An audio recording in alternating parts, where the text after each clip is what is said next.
Call the meeting to order. And this is the Sanford Budget Committee meeting for Thursday, April 8th, 2021. It is 6:03, and this meeting will be conducted via remote video teleconference pursuant to 1 MRSA subsection 403-A. Members of the public may join the meeting by phone by dialing 1-929-205-6099 using meeting ID 817-2571-1119 and password 280819 or via computer at the link provided. Members of the public may also, submit comments by using the form on the city's website under email city departments /city council.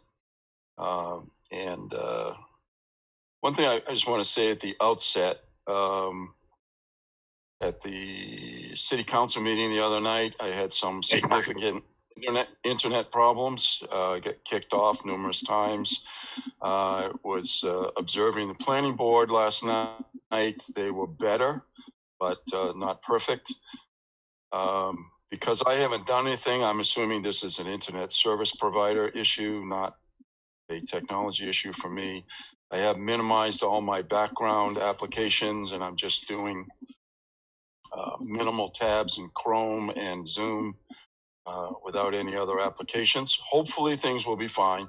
But if I fade away or if I freeze, I apologize in advance. If it gets really bad, what I'll do is take the time to set up my phone and come back in using my iPhone rather than my computer, assuming that connection would be better than the internet that I have. Really kind of strange. It's just Zoom that I'm having problems with. Otherwise, everything else I'm doing with my computer working just fine. But technology is great when it works, something that I've said more than once in my life. Okay, we'll move on to item 3 on the agenda, which is the Pledge of Allegiance. So if everybody would mute their microphones, I'll lead the Pledge of Allegiance. I pledge allegiance to the flag of the United States of America and to the republic for which it stands, one nation, under God, indivisible, with liberty and justice for all. We could have a brief moment of silence, please.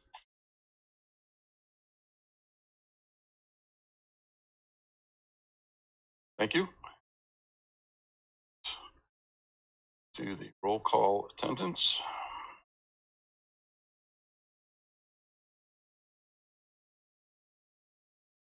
Okay, Councilor Hanselman. Present. Councilor Hurley. Good. Okay. Present. We got it. Yeah, we got it. Okay, Becky Brink.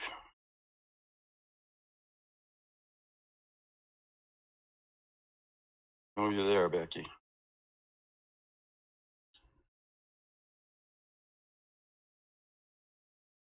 Bob, can you hear me? This is Anne Marie.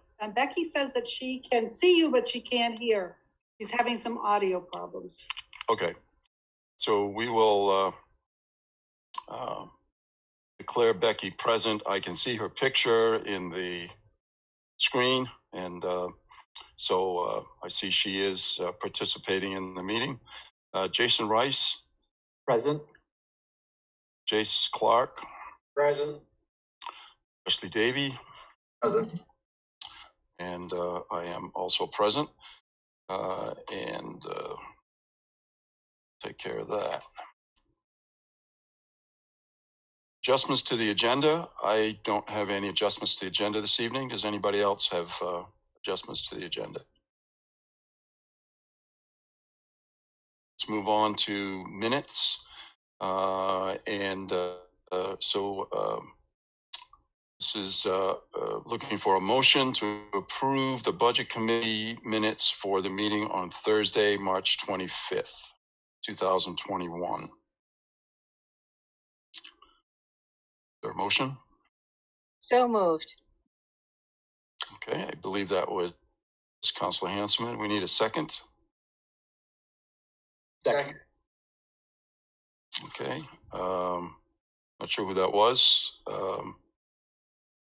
I need to know who it was for the minutes, Is that please. Jason? It was Jason. Yeah, I'm gonna find out. Yeah, okay, Jason. All right, and we need to do a roll call vote. Go down the list again. Councilor Hanselman, Yes. Councilor Hurley, Yes. and I want to ask Becky if she'll give us a thumbs down or thumbs down, a thumbs up or thumbs down on the vote. Can you hear me, Becky? All right, well, we will skip her for the time being and move on. Jason, Yes.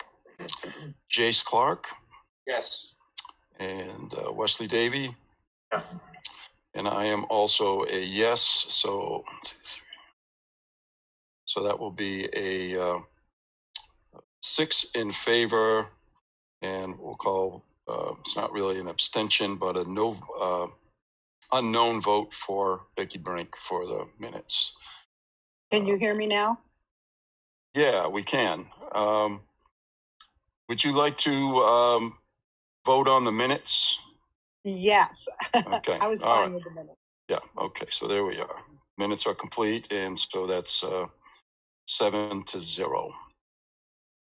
7 in favor. Okay. Before I move on to public participation, just some of my quick thoughts on this evening's business. Been thinking for the last couple of weeks. I think it would be nice if we can wind things up tonight. And again, I'm offering my opinion. These are not mandated. We'll see where the discussion takes us, but I want to, kind of float that out as we go through the process this evening. Also, Becky Brink has told me that she needs to leave to be at another meeting by 7 o'clock. So that gives us another squeeze down in terms of be nice to have everybody be able to vote if we're going to make any kind of a final decision this evening. Keep an eye on that.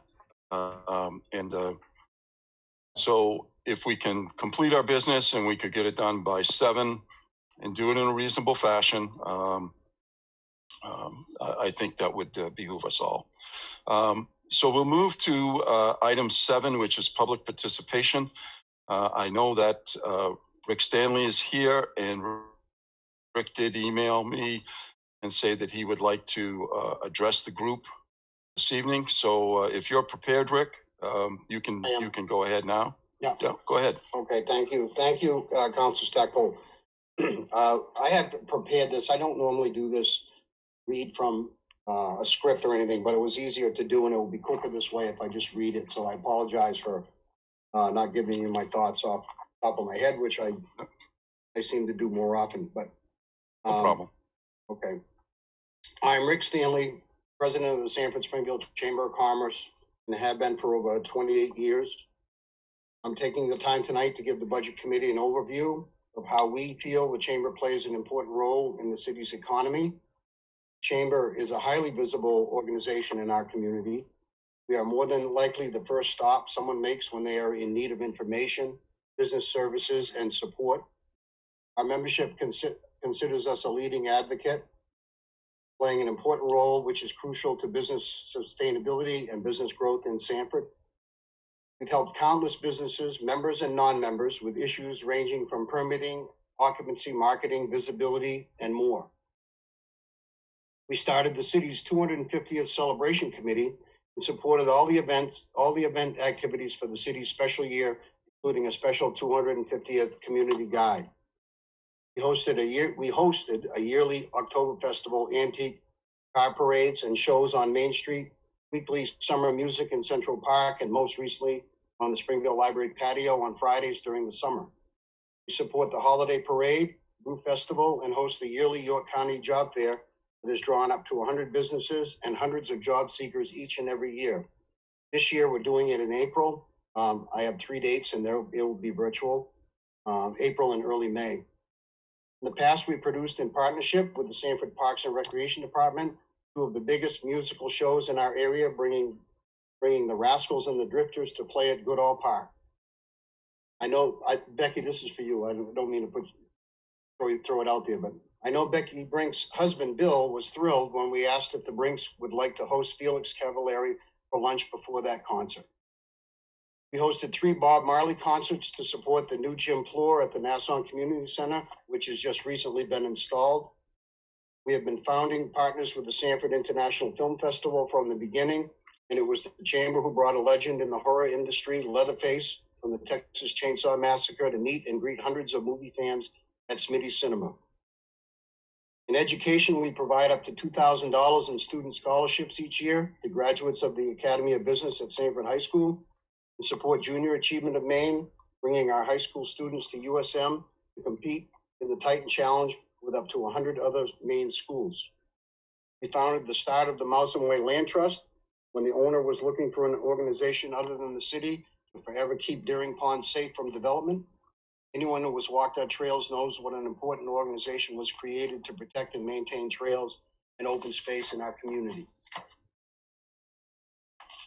And as a trustee of the William Oscar Emery Trust Fund, I voted in favor of several projects for the Sanford Trails. Every one of the above programs and activities are not fundraisers for the Chamber. They are community services we feel are important to support Sanford's economic development efforts. Chamber's annual meeting, which has hosted such dignitaries as Senator Susan Collins and Senator Angus King, bring plenty of positive exposure and recognition to our community. Our business ribbon cuttings are frequently published in the Weekly Marketplace Register and the York County Coastal Star, as well as other social media. This recognition is positive advertising for our city. Chamber Talk, which is my program on the legends and Seacoast Oldies radio stations, highlight local businesses and has given free exposure that otherwise would cost hundreds of dollars for advertising. All the mentioned above do not raise money for the Chamber operations.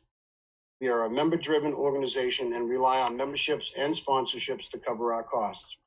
It's important to note that our programs distribute up to $40,000 to $50,000 back into our economy. As an example, when we host our job fair, we rent tables, provide lunches to the vendors, rent the Nassau Gym, pay for newspaper advertising and signage.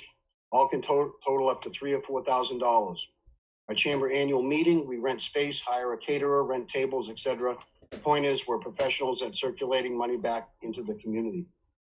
Chamber programs and events help the city market itself by creating a positive image that is good for Sanford business. The city's financial support for the Chamber helps support other businesses and the community. It was stated at a previous budget meeting, we give the Chamber cheap rent. Even before I came to the Chamber, which is over 28 years ago, the Chamber, the town offered the space we occupy to encourage us to locate in the downtown when not many other businesses would. Be a resource for the town and work with new and expanding businesses. Over the years, we have repainted the entire office and installed new carpet throughout, all at our expense. We allow our members to display their advertising in our 2 storefront windows and offer our conference room to be used for business meetings at no cost. We are one of the few traffic generators in the downtown. Yes, the city's financial support helps us financially, but it is more. That one, I got a page here somewhere. Sorry, but it's more than that. It solidifies the Chamber's commitment to do their part in helping make Sanford a better place. We are the link between government and business. We make connections. And finally, we have the most generous group of business professionals who follow the Chamber's lead in helping our community prosper. I'm sorry to be so long on that because I know Becky's only got an hour, but I know not everybody is familiar with the Chamber. Some of you as budget people have not been in or maybe know what we do. And I think it's always important to come in and meet me and find out what we do. So in lieu of that, I wanted to give an overview. So that's all I have to say.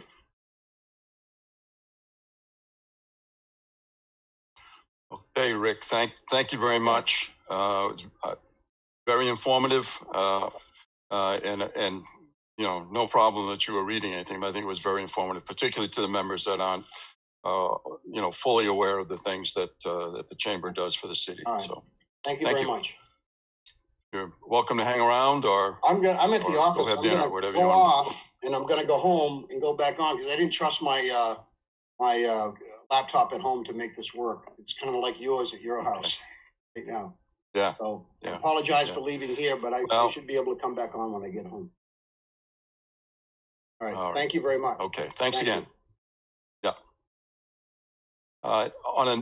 Let me stick with public participation. Is there any other member of the public that would like to comment this evening? If you could put your hand up so that see hand, or you can virtually put your hand up. You will come to the top of my screen if you do that. I don't see anyone. Don't see anyone. Okay. So we'll end public participation. And one thing I wanted to let the budget committee members know that aren't on the council, the school committee portion of the budget did come before the city council on Tuesday night, and it was approved unanimously by the city council. So they were also stating very appreciative of the work that everyone had done. And so the school portion of the budget is complete and is being readied for the referendum vote. I don't believe we have any presentations. I'll turn to Mr. Buck. I know you have some additional information. I don't know if you want to present that or you want to present that, I'd say present it now or present it as part of our discussion under item 10. I'd like to present that. I believe the presentation I have here tonight brings a succinct pathway down to the committee's ability to make recommendations and hopefully move forward and be able to come to a conclusion this evening. Okay, so you'd like to present now? I would, please. Okay, go ahead. Everybody's seeing the green PowerPoint at this point. Okay. Yes. What I've prepared is hopefully a succinct pathway as to where we started to where we are currently.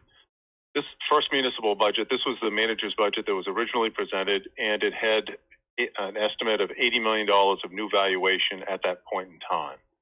I'm not going to take the time to read through all of these numbers, but hopefully I can get down to 2 or 3 slides that will paint a summary for you here. So there's $1.6 million of increase in that particular budget. There was a $654,000 increase in the capital reserve, or just under a $2.3 million increase in the appropriation portion. Oops, I'm sorry. And then on the revenue side, we had a $942,000 increase on revenues, so a net impact to taxation of $1,338,869. So I won't go into the detail. This is the detail as to the various categories where the changes were in the expense budget. This is the detail where the changes came forward in the debt service. I'm going to hit highlights on these in just a moment. Here's the detail as to the summary on the capital improvements program and what changed there. And here's the summary on the net change in revenues from year over year, last year to current. I drill it down to this particular slide, that of the net increase of taxation that was in that budget of $1,338,869, I went back and looked at those elements that are in that budget that were voter approved as part of the referendum in 2019 that have hit us for the first time this year. So $706,986 for the roads, $94,000 within the CIP for the streetlight, LED streetlight conversion that's producing some other net savings and will produce us over $100,000 savings per year after this paid off in 3.5 years. There was a additional commitment within the CIP for the Parks and Recreation Department. Originally, that was $350,000. We now have that down to $280,000. And then the additional amount that the council had agreed we would ramp up from the 4% So 1/2 of the 4% raised by the municipal charter mandate, we would increase that to $2 million this year, $2 million in the subsequent 2.5 million, 3.5, and 4, ultimately to get to that multi-year goal of $4 million per year over the 20-year average. So there's an additional $310,000 that had to go into the CIP this year that would not have been called for if it was not for that commitment. So there's $1,392,378 in those commitments that were predetermined before we started our budget. In other words, it's $53,000 less in our operational net call for net taxation between expense and revenue when I take these voter referendum pieces into account. Looking at what that, I continue to call it the manager's copy of the budget, what we knew at the time we were putting this together, very significant impacts to the single-family residential home. This graph looks at the $80 million of new valuation. That was what was estimated in the first budget that was presented to you. But I also kept in the increases that have taken place within the market. Those market adjustments were coming, right? So I've left those in there. And I looked at the mill rate that was produced with that $80 million valuation with that budget, as I just presented, put in there. And you can see there were pretty significant impacts. So that $175,000 to $200,000 home, it's these two categories, 150 to 200. It's these two categories that have the majority of the homes here in Sanford. So a net impact of 249 or 313. That's calculated on a $175,000 unit or a $200,000 unit. That's the majority of our homes. So very significant impact there when you take into account the increase in valuation on that particular home, plus the net change to taxation. Now I'm going to bring you back a comparison chart as we move through this. I then looked at, this is the sheet that we were looking at, potential recommendations, potential amendments to that first budget that was presented. These are the various categories that are in there. And all of this is live in Excel. We can manipulate this tonight. Ronnie and I discussed this extensively, and here's our recommendations going forward, and I'll be able to reason those as to why. I'm recommending to reinstate. I know that's a tough position, but I'm recommending to put back in the two firefighter positions, the 2 dispatch positions, grant writer, an increase of $50,000 in petroleum. We hadn't anticipated those impacts, but we're seeing them now. Literacy volunteers, remove their request for funding, and then pursuant to the recommendations here, the change in the chamber funding from the contribution from prior to a membership fee.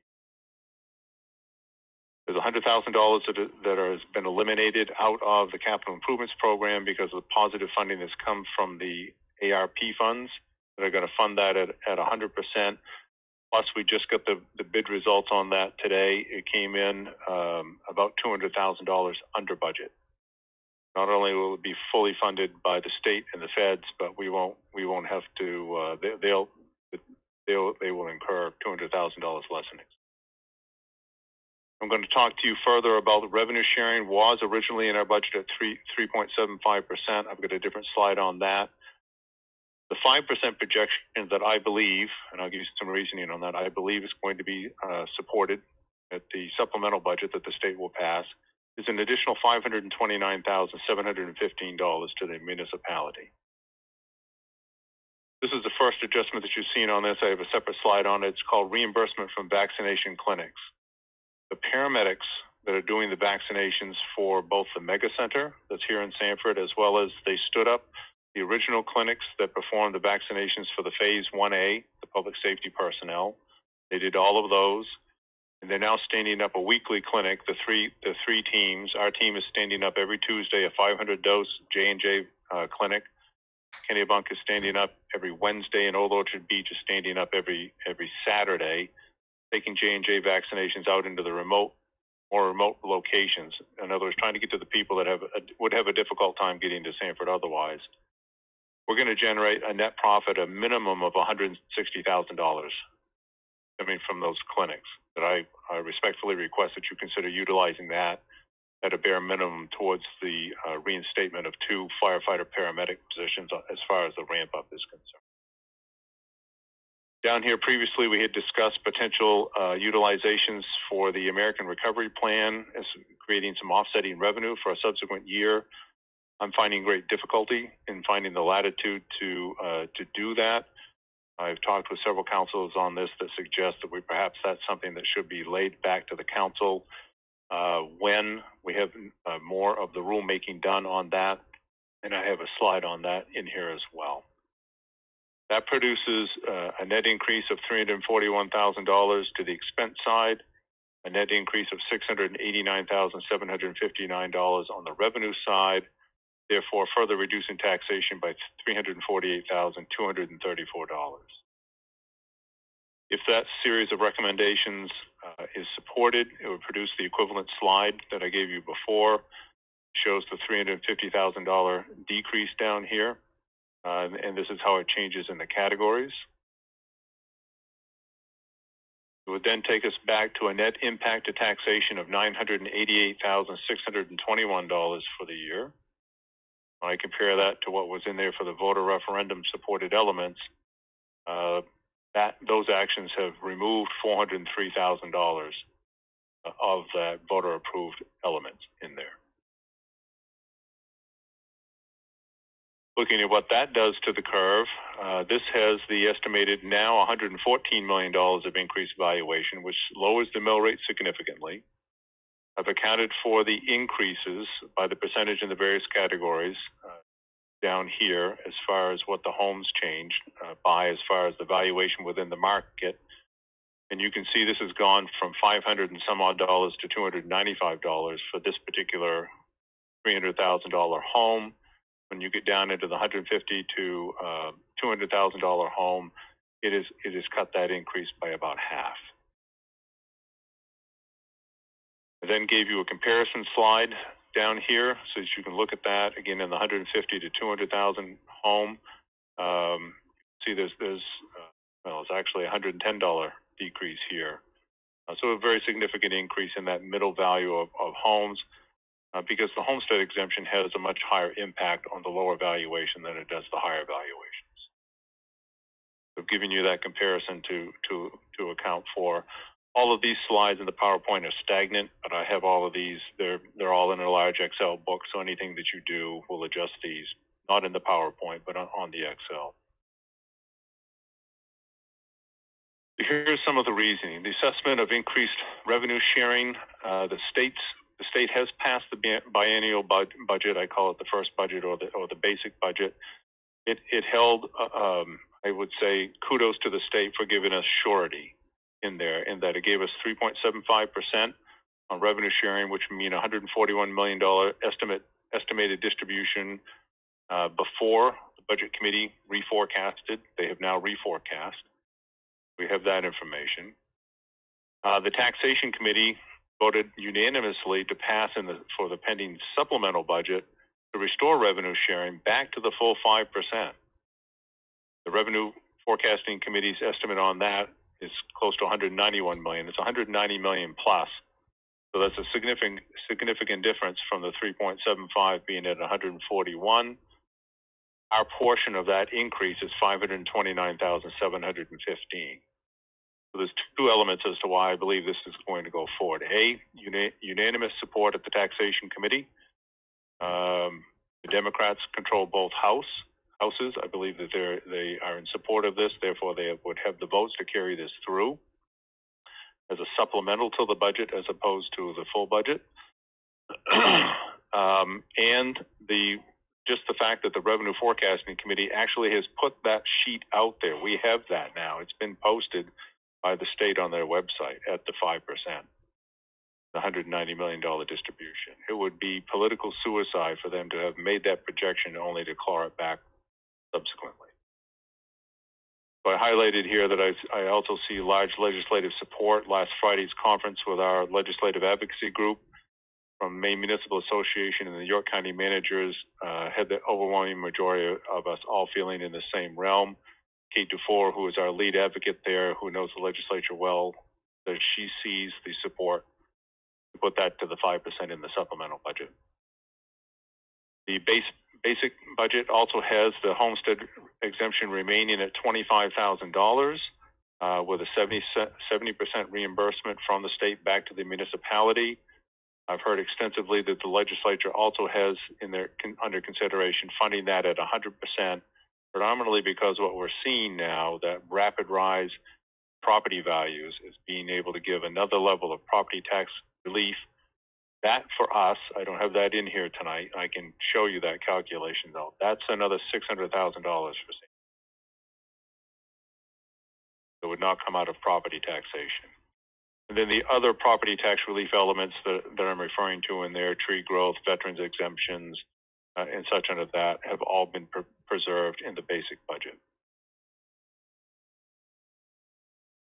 As far as the vaccination clinic, I wanted to provide you supporting detail. I won't get into all of this detail, but this is the information that the chief and Ronnie pulled for us to document our ability to, at a minimum, glean the $160,000. It's probably actually going to fall in at the $187,000 to $200,000 at the end of this, from what we know at this point in time. And if we're doing more clinics beyond what we anticipate, it will be a higher revenue than that. But you can go through the detail. What pulls this revenue for us is when our paramedics, originally this was at a two-shot difference and such. There was federal legislation that changed on that. When our paramedics administer a dose of vaccine, and it does not matter which vaccine it is or which dose it is, it's $40 per shot that's billed directly to the insurance companies that must pay for that. That comes directly through us through Comstar, which does our ambulance billing. We've pulled $50,000 down on the first of the clinics. I've already hit our books, but those first clinics were under the Phase 1A people. FEMA reimbursement, they're reimbursing by the hour when we stand up either the independent clinics under the county IMT, the incident management team. We bill the county bills FEMA. When we're working down to the mega center, we still bill the county, and the county bills FEMA. So that's the relationship we have with York County, with Art Cleese being the administrator, emergency management director down there. He formerly worked for the federal FEMA. He knows the system well, so he's taking care of that paperwork on our behalf and providing us with a more timely reimbursement. Furthermore, down here under these clinics that our team is standing up every Tuesday, that's solely made up of our paramedics and our paramedics only. Just to backtrack, we provide 5 paramedics per day, 5 paramedics per operating day. We supply to the mega center every day that they're open.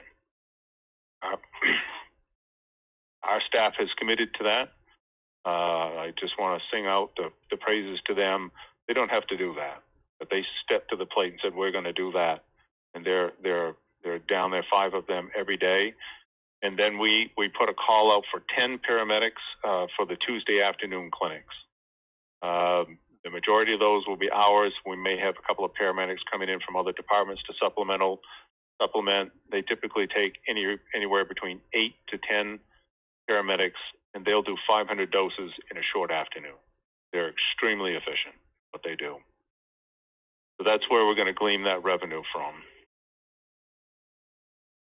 I also gave you for the first time, this is the council authorized language that's in the fire contract. We have similar language to this in the dispatch. I grabbed the fire piece.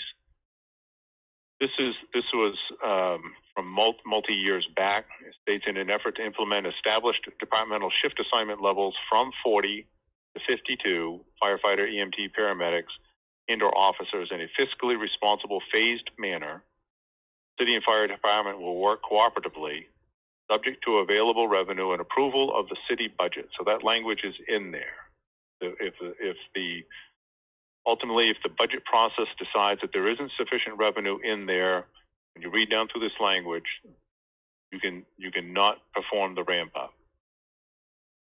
So I'm having difficulty finding that the revenue is not available. I believe that it is. But again, it says subject to available revenue and approval of the city budget for 2017-18 is when the ramp up started. And it says, and all future city budgets to continue through until we get to that 52 person point. So I'll leave you with the other language in there, but it does state both the city and the union acknowledge that extraordinary circumstances and fiscal constraints, as well as the results of the feasibility study of 2016, may amend such staffing increases. Again, it's back to the City Council ultimately to make this decision. As far as the use of the American Recovery Plan funds, we've all been waiting with bated breath for more information to come forward, but that hasn't happened at this point in time. The plan was signed by the President on March 11th, pursuant to the law that was passed and signed into action. The federal government has 90 days to complete the rulemaking and distribute funds to the states. So that would bring us to May 11th. The states must distribute the county and municipal distributions within 60 days of receiving. So that would bring us to July 11th. Stanford's distribution, according to the spreadsheet that was issued with the law, is $2,120,000, half of which we'd receive in our fiscal year 21-22, and the subsequent second half we'd receive in our fiscal year 22-23. And again, the rulemaking and the determination of the use of funds is not expected until May 11th. I have the basic rules that came out of the original snippets of information that was provided to me by both Senator Collins and Senator King's office. When you read down through there, it's difficult to find ways that are going to potentially fit the whatever comes out of the rulemaking on this, as far as using it for direct operations. So I see the concerted discussion with the City Council is how to utilize these funds within the parameters that are handed to us, and how the utilization of those funds can produce the greatest benefit, i.e. investment, as far as negating future cost on a permanent basis, and or putting some infrastructure in place that's going to glean us other revenues not from property taxation or the diversification of our property tax base. And I've put a link down here that you can click. It's an active link that you can click to get to the information that I've been discussing. And then one of the last slides that I had in here is back in 2019, when the City Council was preparing the voter education materials for the ramp up, for the road, for the school bonds, and such under that. We did a multi-year projection of, if we do this now, what will it look like in the future? And there was a series of assumptions that were made, and I spent quite a bit of time emphasizing that, you know, those kind of multi-year projections are only as good as long as the assumptions hold, right? And if any one of those assumptions goes awry, you need to reproject. So this is a reprojection of this. We've got a live sheet going on this. The revised assumption still remains, assumes 4% increase on expense for both the city and the school year over year. It assumes, the prior model assumes 3% increase year over year. I've put this up to 3.5% because when I look at the multi-year average, I believe that's well supported in the last 5 to 6 year average. So I increased it to 3.5% year over year. The original had the valuation increasing at 4.73%. I've brought that up to 5.55% as being more reflective of the most recent 5 to 6 years of valuation changes. And I assumed a level debt service over the next 10 years. When I looked at the debt service sheets, there's very little change over the next 10 years. There's some that would not significantly impact the analysis, so I wasn't able to take the time in order to plug those in year over year. What this graph looks at, the blue bar is a $100,000 home, all the way up to the green bar being a $400,000 single-family residential homestead exempt property. It looks at the estimated tax on a given year. For example, in fiscal year 22, $1,468 for that $100,000 home. Projected out to 2032 using these assumptions, they're at $1,234. And the red line shows you the anticipated mill rate decreasing over those years as we progress forward. Knowing that you likely will find other utilizations, other elements that you will have to put into this budget that will then need to reset and reproject this such as fire department, construction, and things of that nature. As part of this analysis, one of the observations, I don't have a slide on here in here tonight, but I'd like to share with you, when I look at after this year, the amount of money that we'll need to put in to the CIP in order to get to the next year to the $2.5 million, then to $3.5 million, and then to $4 million. It is a significant jump. It's over $1 million that would have to go into the CIP over and above the 4% charter raise to get us to that next level. So I saw that in the first time I ran the analysis. I see it yet again. That's one of the mitigating points that will have to be discussed as to how rapidly are we getting caught up on our roads. We have to go that aggressive, but we can reevaluate that, I believe, for the next fiscal year. So questions? I'll open it up to budget committee members. Questions and or thoughts on what was just presented to us. Just unmute your mic and speak up. Maura, I think you're ready. Just the way I'm feeling, I'll just express how I'm feeling tonight. I would almost rather pass the original budget and then allow for the city council to hold it at the city council level and make adjustments based on the final vote on revenue sharing, because I think we have mixed messages coming out of Augusta on revenue sharing. And I want to be sure that they've actually voted in the 5% before we vote in new positions. The city council can only make that determination, obviously. So I'd rather pass the budget as originally presented and make a recommendation at the city council review again once municipal revenue sharing is determined and make the adjustments as they feel fit. I understand the contract. I was there when it was written. And that is something only the city council can really work with. So we as a budget committee have to determine what we think our safest way to go and what we think the taxpayer wants to pay based on the information that is accurate as of now. There you go.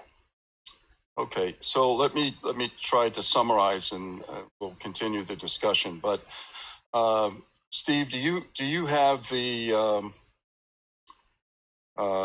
I guess we would call it. We were calling it, I think, the worst case scenario budget, and it was somewhere around $2.21 or something like that, or 22 cents. It did not include the additional positions, nor the grant writer, or the changes. Excuse me. I believe to the Chamber of Commerce. Can you pull that up for us? Oh, sorry, I thought I was sharing, but I'm not, am I? Okay, so that had us at 19.58, which was a 58-cent reduction. Okay, that's yeah. with the school budget as has been recommended to the city council and authorized by the city council. It has those amendments in there. It accounts for the $114 million increase in valuation, but it does not make any amendments to. No, I'm sorry. That is with the amendments to the municipal budget as previously done. So. Okay, so I've right here. Right. So that would be at $20.30 per thousand, a 14-cent increase. 14-cent increase. I'm sorry. Yep. All right. And let me just ask more. This is what you're discussing, not really. Or I guess you're proposing at this point that the budget committee approve this, and then it gets tweaked when we have a better understanding of revenues at the city council level. Yes, because I actually think it could be. I don't think the city council is going to budget until they are sure of. I know I'm not going to be in favor of moving it until we know for sure what revenue sharing is going to be and making any adjustments that could potentially increase taxes exponentially.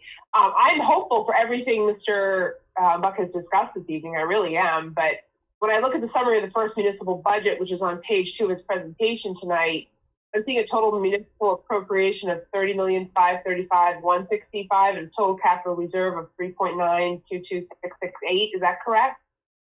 Yes. Yes. Okay. So that's what I would be recommending with the revenues, total municipal revenues at the $15 million. Now, I understand everything he presented tonight, and I think the adjustments between departments, like the chamber issue versus the versus having the grant writer is really a staff and city council issue. The funding doesn't adjust too much there. It's kind of trading one for the other almost. So I'd be willing to pass these numbers, and then I really think the city council needs to just they have the ability to wait. So to pass a budget when we're not sure if 5%, what happens if there's no 5%? I think that's what the city council is going to hold for. I think they're going to make sure there's going to be 5% before they make any adjustments. That's going to be my recommendation at the city council level. All right, thanks. Okay. Becky, can you hear me, Becky? Yep, I can hear you. Can you hear me? Yep, good. Okay. Just for time consideration, do you want to chime in on your thoughts?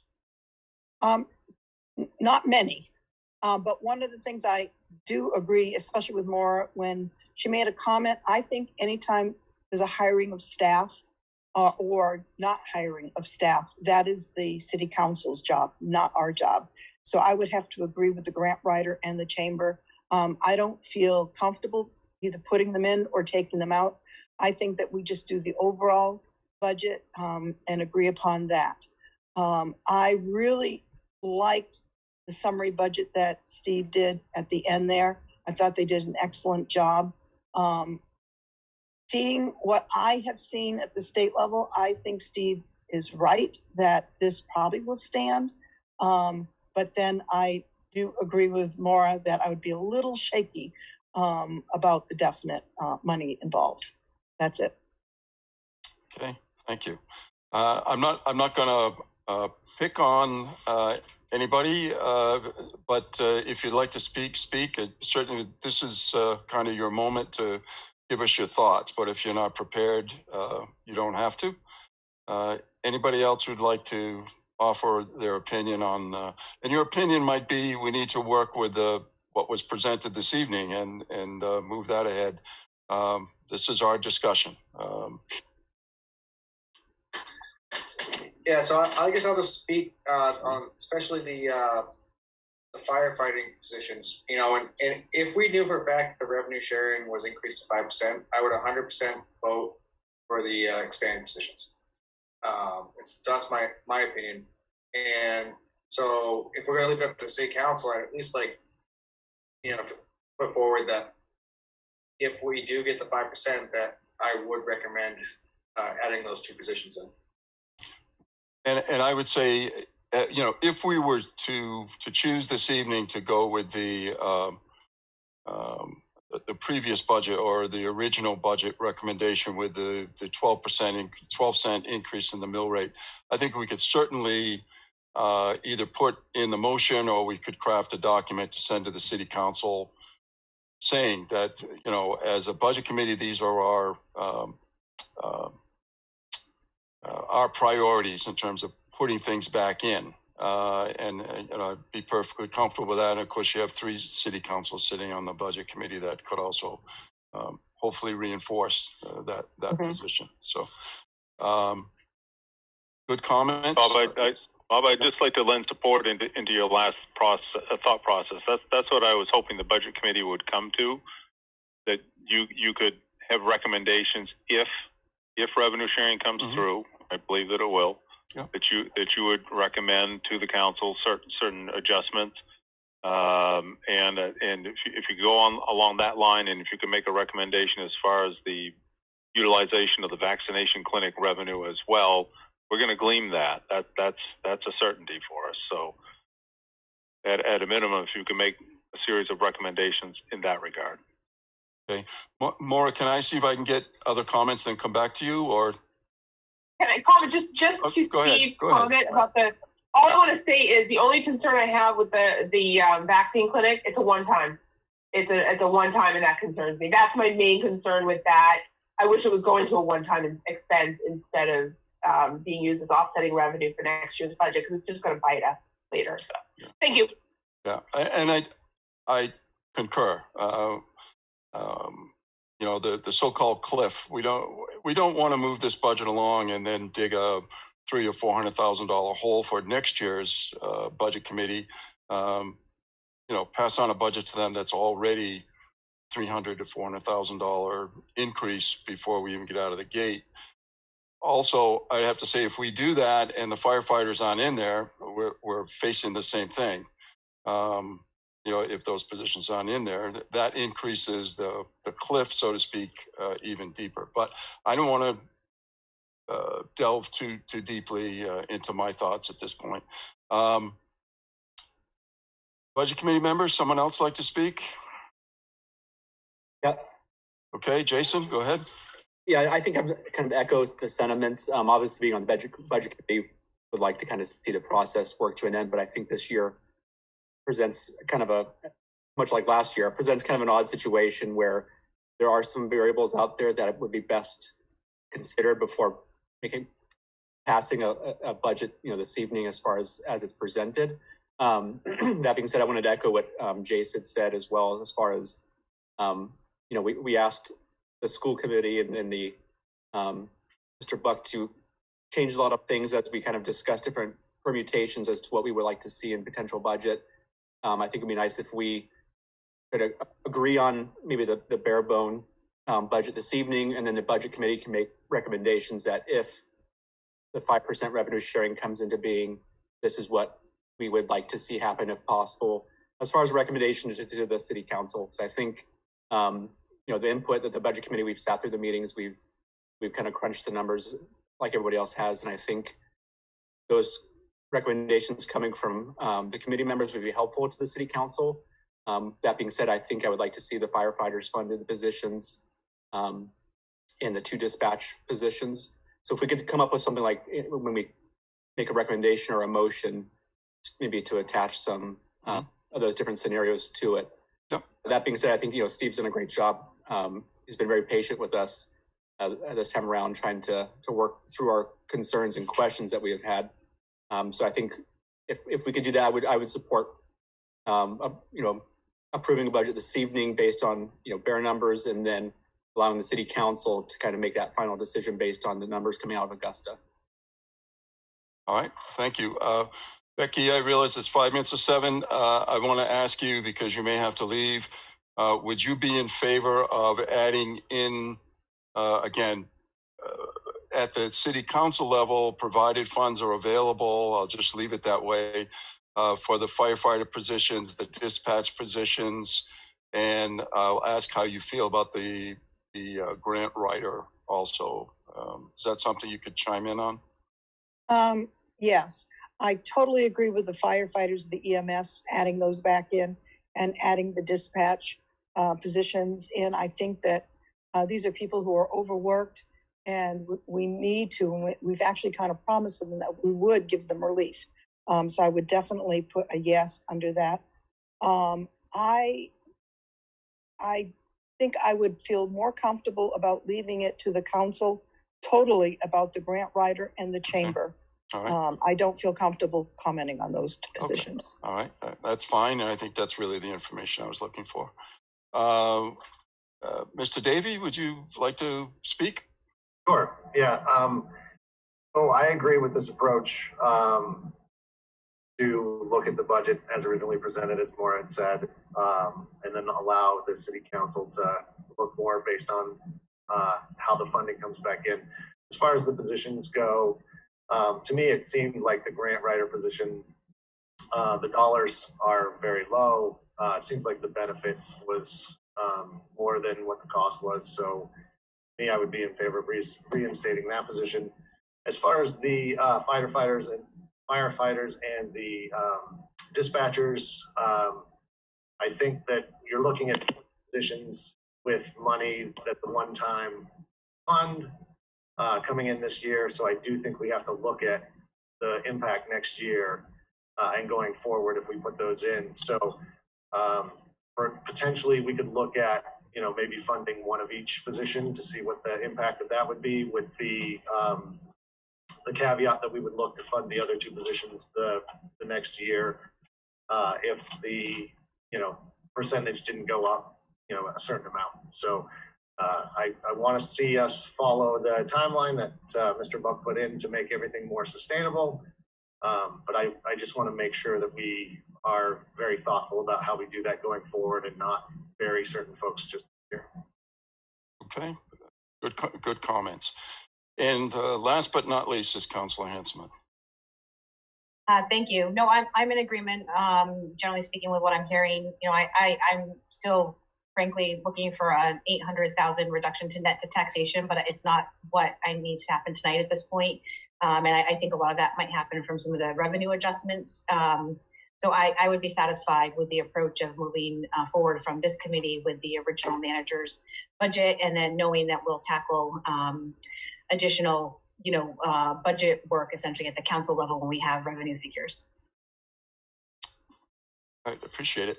I'm just going to say this is exactly what I was thinking of, and I'm glad it was proposed, and I'm glad we're in general agreement that they would go back. I do have one question for you, Steve. The $310,000 increase in CIP for would be for non-rolling stock, as it's called. Has those funds been planned for? I know they're not committed until the budget passes, but is that part of the fixing our roads for next year? Is that already planned to be used for that? So Matt Hill keeps a 5-year rolling plan on that. Mm-hmm. He is planning on having that $2 million available. Ronnie and I sat, last week, the week before, looked at further revisions to that as bid pricing is coming in and such. He constantly revises and updates that and moves the utilization of resources around between engineering, survey work, reconstructive activity, the various categories of maintenance, and other elements. We keep moving those numbers around on the page to stay within that. But yes, to be succinct on this, yes, he's planning on the $2 million this year. Okay, and again, I'm specifically talking about the $300 increase, $310 increase, $310,000 increase is what I'm speaking to. That gets you to the $2 million, right? And that's what we have planned in the budget book. Okay, in the roadway. And I know that's a charter recommendation, increasing it, and I'm just throwing this out, and people are going to say, this is the last place, or I'm the last person that anybody would think that I would go there. What if we halved that number, or potentially eliminated that number, because we do have the bond and we have a lot of other money? I realize it will mean less roads will get fixed, but or fewer roads should get fixed. My wife would be yelling at me, the English major. Fewer roads would get fixed. I don't know. Is that any kind of potential? And I'll get you in just a second more. I get Steve to answer, if you will. Is there any kind of potential for us to do something like that? And this would be a city council action. It wouldn't be done tonight. Any dollar amount that you decrease out of that, then we would sit with Director Hill. We would rescope and take that out of the roadways CIP programming for the ensuing year. And he would be able to tell us essentially what roads maybe were planned to be repaired that won't be repaired, something like that. Yeah, I'm getting a little. I wish Diane Conley was here. This is the one meeting that she's not here, because I would have thrown it out. We're going to eliminate Railroad Avenue. So. No. Yeah. It's a hypothetical. We do have a lot of money we're putting into roads, and you mentioned maybe we need to stretch getting to the $4 million threshold a little bit longer. So anyways, Maura? So the only thing I was going to say, Bob, is if I were to make that decision to slow it down, I wouldn't make it this year, because I think they've prepared for work this year, and they need, they prepared in advance, and they got that promise, so they prepared in advance. But if we're going to make the decision to cut it back and slow it down, we should make it as soon as possible so that when they're preparing the 22-23 road like agenda, they know that they have slightly less than they were originally going to get, but they know well in advance. Wouldn't you think, Steve, that that would be the better way to go? Leave this year alone, the coming year, and make any adjustments moving forward. So, because they do have to plan way in advance for these some of these road projects. Right. And I get it. I get it. And this is very hypothetical at this point, but I'm just throwing out for discussion. It may never come up again. What do you think, Steve, is the potential for any of the, this is way cart in front of the horse here, this potential infrastructure money coming out of Washington to decrease the amount of money we would need locally in the long run for some of these roads? Do you think there's some potential for that? I'm hoping that there is. From this perspective, I just want to recognize Matt Hill for the amount of planning and engineering that he's got ready. So, you know, in the past when the what did we call under the infrastructure bill under the Obama era, had to be shovel-ready projects. We've got them. We've got the engineering in the book. I mean, if somebody said, Steve, we're going to be able to fund your broadband initiative, I got a $14 million pre-engineered plan sitting on the books to put fiber to every residence in the city. So if you want shovel ready, I got shovel ready. I can take $14 million tomorrow. Let's go. So we've got that on the streets and roads as well. We've also had those internal conversations with the Maine Department of Transportation. They see that funding could come in sooner than later and in a higher percentage. We've seen that at the airport, right? So that saved us some money already because of the use of known use of ARP funds there. It missed me as to why they segregate that out early and define it and say, here it is for the airports, and the rest of us sit here wondering what's going to take place. But yes, we're ready if that is the case, and we'll just peel it off our books, right, and readjust the books, and we would know the dollar value by which we can decrease prior year's commitments based upon that well administered book. Hopefully something like that will come down the pike. I've been someone who's been banging the drum to get these roads fixed since way before I was even on the council, and I think we have a good plan in place. I don't want to mess it up, but at the same time, you know, it may be time to reevaluate in terms of some kind of equalization in terms of the impact on the tax rate. Take advantage of whatever money that was always kind of my fear, that we would commit to the bond and then we'd have the opportunity to get more money from the state or more money from the feds, and we'd already have had borrowed the money with the bonds, you know, and couldn't use that to pay it back. But we're not in that situation, but it seems as though some funds are going to be available for our roads future. All right. So the same thing is true on our fire departments, right? The two fire departments we know we need in the future. Those are all pre-engineered. The stacking analysis is done. If money comes through an infrastructure bill that avails us to be able to qualify those projects, we're not more than 2 months out from being able to produce the final documents on that and bid those projects out. So we sit here waiting and ready. If money comes, we'll grab it and go. Okay, as we always have, Steve. Councilor Hanselman has her hand up, and then Councilor Hurley after. Well, I could be premature, but I wondered if it would be appropriate at this point, having heard from everybody, to make a motion to approve the summary of the first municipal budget as presented tonight in the slideshow and previously, to send that forward to the city council. Okay, and I can make the motion. I can make the motion with the proper numbers. Okay, all right. Are we speaking to the committee as a whole? Are we ready to entertain that motion? Anybody who isn't ready to entertain that motion, speak up, please. Okay, Maura, go ahead if you have things ready with accurate numbers. So there'll be 3 motions, I believe. So I'd like to make a motion that we approve the municipal appropriation in the amount of $30 million, $30,535,165.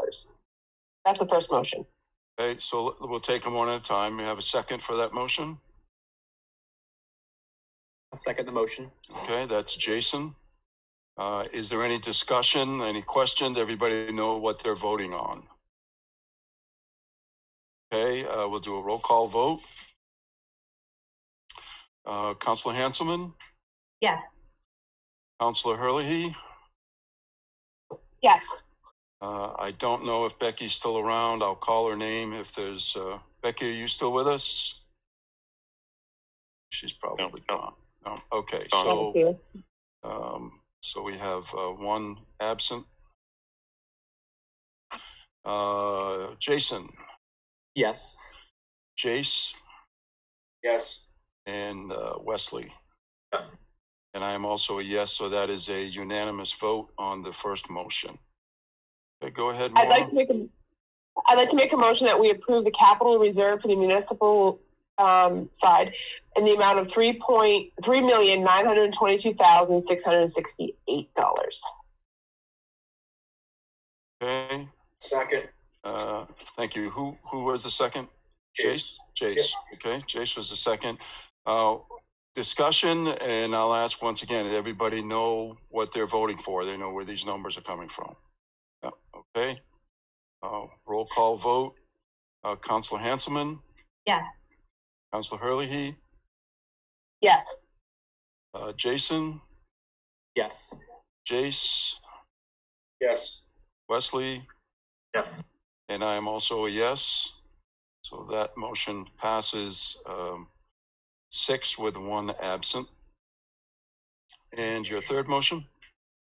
I'd like to make a motion that we recommend to the City Council a municipal revenue in the amount of $15,118,696. Okay. Need a second? Second.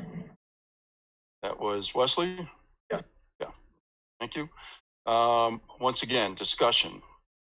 And for the last time, I'll ask everybody understands what they're voting for, the source of the numbers. Yeah. Okay. Roll call vote. Councilor Hanselman. Yes.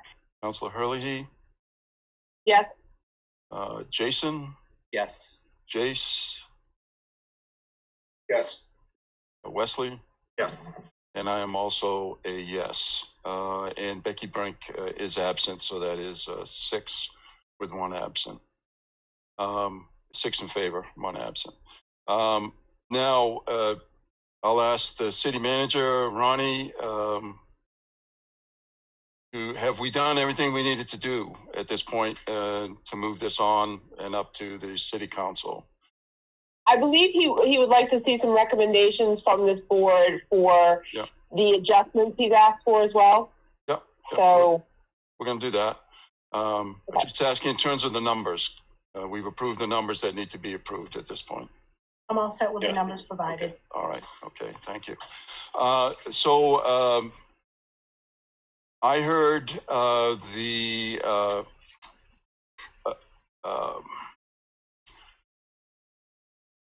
well, I'm going to say a strong number of us are in favor of, if funds are available, in adding the 2 firefighter positions, firefighter EMS positions, and the 2 dispatch positions. I also heard generally that in terms of the part-time grant writer and any changes, which really aren't listed in this budget, but any changes to the Chamber of Commerce, that those 2 items be left up to the purview of the City Council. I'm going to chime in at this point. I'm really, I will certainly listen to the wisdom of the City Council. I originally asked if 1 of each would do it. I think I got a less than positive answer than that, but certainly willing to look at that. And I'm still not sure whether this is my personal opinion. I guess at this point as a city councilor, what whether or not this is the year to add new positions. So I'm going to put that in, and I think, Wesley, if you want to clarify any more, you and I kind of felt similarly on this. You're muted, Wes. Yeah, there you go.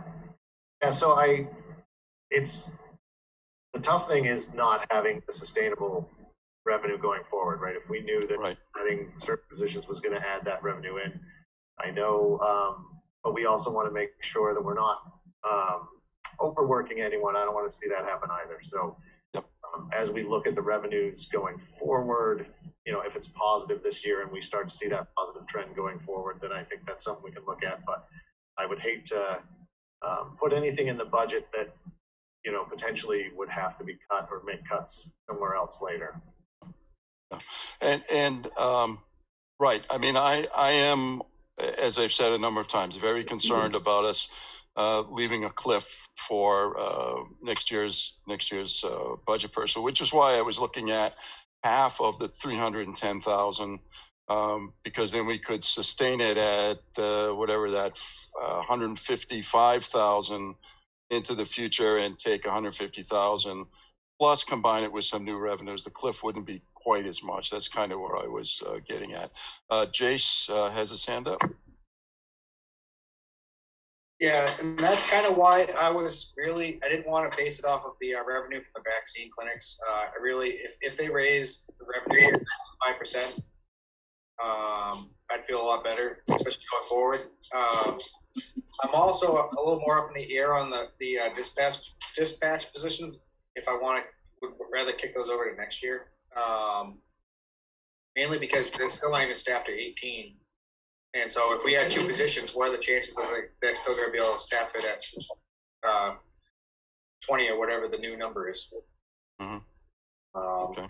But I am in favor of the Chamber of Commerce funding and the grant writer position. Just to clarify, I didn't quite get it. So you would leave you are in favor of funding the grant writer position? Is that yes? Yep. And are you in favor of leaving the funding for Chamber of Commerce alone, or the changes that were presented here tonight? Leave them alone. Leave them alone. Okay. All right. Thank you. Yeah, I mean, I'm also getting a consensus. I'm assuming more you're taking a few notes on this. I'm kind of getting a consensus of concerns about a cliff being developed also. So, Jason, go ahead. Yep. So I guess where I'm coming from on the recommendation, if the revenue sharing comes in and the numbers look good for the city council, adding the 2 firefighters and 2 dispatches, when I think of like the fundamental services that a city provides, or at least the citizens expect the city to provide, I think they would probably list firefighters and emergency personnel on that list. And so I think from my position, that's where that's coming from. I know we've kicked it down the road before. So I think if we keep kicking it down the road, I don't know if it's ever going to come to fruition. I don't want to see a detrimental impact on, you know, future negotiations or the impact on the dispatch. So I think that's kind of where I'm coming from on the funding side. It's not necessarily, you know, kind of a wishful thinking or afraid of a necessary cliff. I just think it comes down to fundamental services that we expect. And I think I would be okay with, I don't know, with keeping the Chamber of Commerce funded. I'm not 100% sold on the grant writer, so maybe that's a trade-off on that side. So I'll leave it at that. Okay. All right. Go ahead, Maura. Did you speak? Okay, I thought you wanted to speak. I thought you wanted to... No, I'm good. I'm listening mostly. Okay. Yeah. Sorry. Okay. All right. So, you know, I certainly have a good feel for where the budget committee is at based on this discussion, and I would assume the other city councilors do also. And of course, the city council themselves will have their own concerns. And you know, again, just to be clear, I've always been one who's again banged the drum on safety and safety positions, fire, police. Et cetera. So yes, there is a safety concern. Well said, Jason. If we can afford it now, you know, it's going to be difficult to find if we don't do it now. I guess that's the other thing where we do have a little bit of money floating around. It's going to be even more difficult maybe to fund some of these positions in the future. So, Jason, do you want to speak again, or you just forget to put? Okay, just to put your hand up. Forgot to speak. Okay. Now that we've all gotten to be such great friends, I guess it's time to disperse. Let me just say that when this dialogue at the city council happens, and I really don't know when, but can we make a note somewhere to make sure that all the non-city council members of the budget committee get an email saying that the city budget is going to be discussed on a particular night, the city council. And I would invite you all, not require you, but I would invite you all to be there. Make sure that your perspectives are represented correctly by all of us. And things may change between now and then, and your opinion may change also. But I would certainly welcome you there and your participation. And I believe the mayor is still around here. I'm sure she would welcome your participation also. So sad to say, but I think that actually concludes our business. So, Bob, as far as I know, we plan to present these recommendations to the council on April 20th. And I know everybody has recognition that this isn't the final piece of it. The council knows there's a lot of these pending elements that we don't know yet. So really what will be presented is a worst case scenario, and see nothing but positive adjustments coming forward from that. So from that point. Okay, so would you see this as a on the 20th, the budget committee presentation to the council? Yes. Okay, and then the council can themselves kick the can down the road, waiting for revenues if revenue projections to come in. If they want. I would think the council would want to accept the recommendation and then table their actions, knowing and pending the results of the state supplemental budget. And the use of the ARP funds. All right. So, well, there we have a little bit more concrete. April 20th, I'll be presenting the information along with the city manager to the city council. And I welcome you at that meeting and any future meetings where the budget is discussed. And I certainly appreciate, as I know we all do, your time, your effort, your input. This has been a great group to work with. All of you can come back next year. I don't know if I'll be here next year, but I'll let you know. You're all welcome to come back.